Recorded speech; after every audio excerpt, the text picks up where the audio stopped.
യുദ്ധം തുടങ്ങി. അടിക്കട്ടെ, അവൻ്റെ വീട്ടിൽ കയറി അടിക്കണം, ഒരു മടക്കര അടിക്കണമെന്ന് പറഞ്ഞു. ഇങ്ങോട്ട് നമ്മൾ ആക്രമിച്ചാൽ തിരിച്ചാക്രമിക്കണം, അതല്ല. അല്ലെ പിന്നെ ആ കാലത്ത് നമ്മൾ പൂർണ്ണ സപ്പോർട്ടാണ് ഇന്ത്യൻ ജനത. പാകിസ്ഥാൻ വലിയ നമ്മളെ ചൊറഞ്ഞ് അല്ലേ, നമ്മൾ തിരിച്ച് നല്ലതായിട്ട് മാറണം അല്ലേ. തിരിച്ചങ്ങോട്ട് കാണിച്ചാൽ പിന്നെ മേലിൽ ചൊറിയാണ്ടിരിക്കുള്ളൂ ഇല്ലേ. അതാണ് എൻ്റെ അഭിപ്രായം. നമ്മുടെ പാവപ്പെട്ട എത്ര പേരുടെ ജീവനാണ് നഷ്ടപ്പെട്ടത്. ഒരുപാട് ആൾക്കാരാണ്. ഒരു ടൂറിസ്റ്റാണ് 10-26 പേരുടെ പേര് ചോദിച്ച് ജാതി ചോദിച്ചൊക്കെ അടിക്കാന്ന് പറഞ്ഞാൽ അതങ്ങനെ മത തീവ്രവാദത്തിന് നമ്മൾ ഒരിക്കലും പ്രോത്സാഹിക്കാൻ പാടില്ല.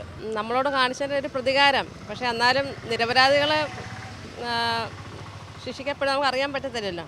അങ്ങനെ ഒരു വിഷമമുണ്ട്. എന്നാലും നമ്മുടെ ആ ഒരു പാവം പിടിച്ച്, അതായത് കല്യാണം കഴിഞ്ഞ് ആ പോയ 2 യുവാക്കൾ, അത് ഒരു വലിയൊരു തെറ്റായിപ്പോൾ അവർ ചെയ്തത്. അപ്പോൾ അതിന് പ്രതികാരം. പക്ഷേ ഇനി അത് നമുക്കിനി അടുത്ത എഫക്റ്റ് എന്തുവാന്ന് നമുക്ക് പറയാൻ പറ്റത്തില്ല. എന്തായാലും നമുക്ക് ദൈവത്തോട് പ്രാർത്ഥിക്കാം, എല്ലാം നല്ല രീതിയിൽ നടന്നു പോകട്ടെ എന്ന് പ്രാർത്ഥിക്കാം. ഭീകരാക്രമണത്തെ എങ്ങനെയാണ് നോക്കിക്കാണും?